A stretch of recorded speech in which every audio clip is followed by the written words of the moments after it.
Bonjour à tous. Alors, correction des exercices que je vous avais donnés sur les rappels de quatrième, sur l'électricité. Vous aviez des bonnes réponses à entourer sur les deux premiers exercices. Alors, dans un circuit en série, l'intensité du courant qui entre dans une lampe est toujours, vous deviez choisir identique ou différent, à celle qui entre dans une autre lampe du circuit.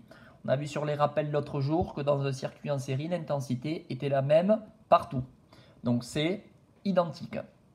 Dans un circuit en série, l'intensité du courant qui entre dans une lampe est par rapport à l'intensité qui sort dans cette lampe. Et bien, s'il y a une intensité de 3 mA qui rentre dans une lampe, il y a une intensité de 3 mA également qui sort de cette lampe, donc c'est identique. Si on mesure l'intensité du courant en un point du circuit en série, qu'on change de place les différents dipôles et que l'on mesure à nouveau l'intensité, alors la valeur sera identique. On a vu ça aussi l'autre jour, que l'intensité ne dépendait pas de l'ordre des dipôles. Si j'ai deux lampes, comme ici au-dessous, L1 et L2, que je mesure l'intensité et que je les change de place, eh bien l'intensité sera la même. Par contre, dans un circuit en série, si je rajoute des dipôles, si je rajoute par exemple une lampe à ce circuit, alors l'intensité du courant va diminuer. Voilà pour le premier.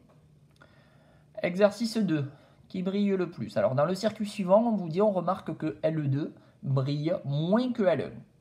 Alors, l'explication, ça provient soit du fait que L2 n'est pas le même modèle de lampe, c'est-à-dire qu'il y a une puissance moins élevée que L1, soit L2 est placé après L1, soit l'intensité est moins élevée dans L2 que dans L1. Alors par déduction, on sait que l'intensité ne dépend pas de l'ordre, donc on ne peut pas utiliser celle-là. Et puis on sait que l'intensité, c'est la même partout, quel que soit le modèle de lampe. Donc ce n'est pas le C. Donc par déduction, c'est tout simplement parce que la lampe L2 n'est pas du même modèle. Il y en a une tout simplement qui est moins puissante que l'autre.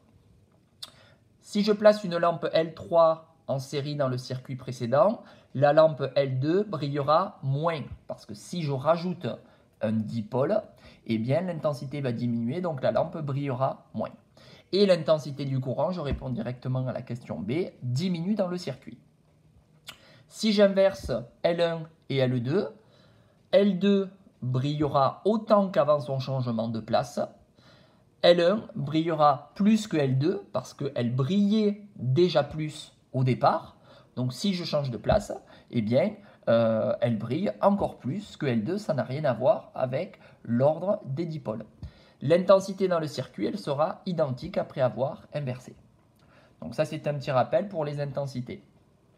Alors, pour les tensions, on vous donne ce circuit, on vous donne une pile avec une tension aux bornes de la pile qui est de 12 volts, 3 lampes qui sont toutes identiques.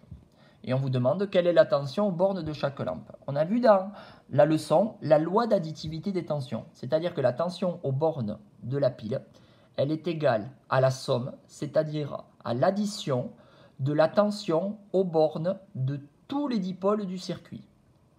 Ce qui signifie que la tension aux bornes de la pile, elle est égale à la tension aux bornes de L1 plus la tension aux bornes de L3 plus la tension aux bornes de L2. Ça, cette tension aux bornes de la pile, ça fait 12 volts. Donc forcément, ça veut dire que ici, cette tension est de 4 volts, celle-là est de 4 volts, et celle-là est de 4 volts, puisque 4 plus 4 plus 4, ça fait 12. C'est ce que j'ai écrit ici.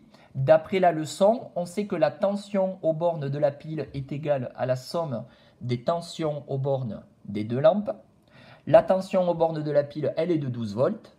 Et comme les trois lampes sont identiques, c'est important parce que sinon on n'aurait pas pu répondre à la question, la tension aux bornes de chaque lampe est de 4 volts.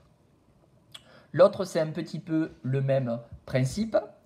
En utilisant la loi adéquate, calcule la tension aux bornes du conducteur ohmique, en sachant que la tension aux bornes de L1, on la connaît ici, elle fait 3 volts. La tension aux bornes de L2, on la connaît ici, elle fait 2,5. Et la tension ici, elle fait 12. C'est la même loi que tout à l'heure. La tension aux bornes de la pile, elle est égale à la tension aux bornes de L1 plus la tension aux bornes de L2 plus la tension aux bornes de R. La différence avec tout à l'heure, c'est que là, les trois ici dipôles ne sont pas identiques. Donc je remplace La tension aux bornes de la pile, c'est 12. Aux bornes de L1, c'est 3 volts. Aux bornes de L2, c'est 2,5 volts. Donc, il me manque, eh bien, il faut que je cherche ce qui me manque pour arriver à 12. Et donc, il me manque 6,5 volts. Enfin, exercice 4.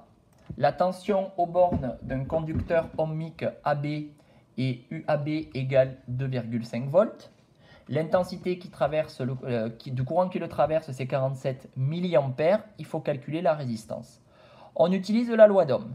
U égale RI. Et forcément, on va avoir deux données sur les trois. Si on remplace par les valeurs de l'énoncé, le U c'est 2,5. Le R, je ne le connais pas, c'est de toute façon ce que je dois chercher ici, la résistance.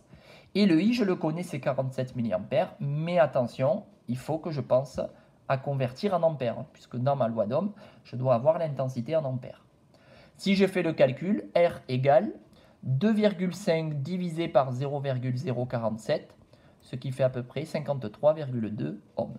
Et donc la valeur de la résistance est de 53,2 ohms environ. Voilà pour ces exercices.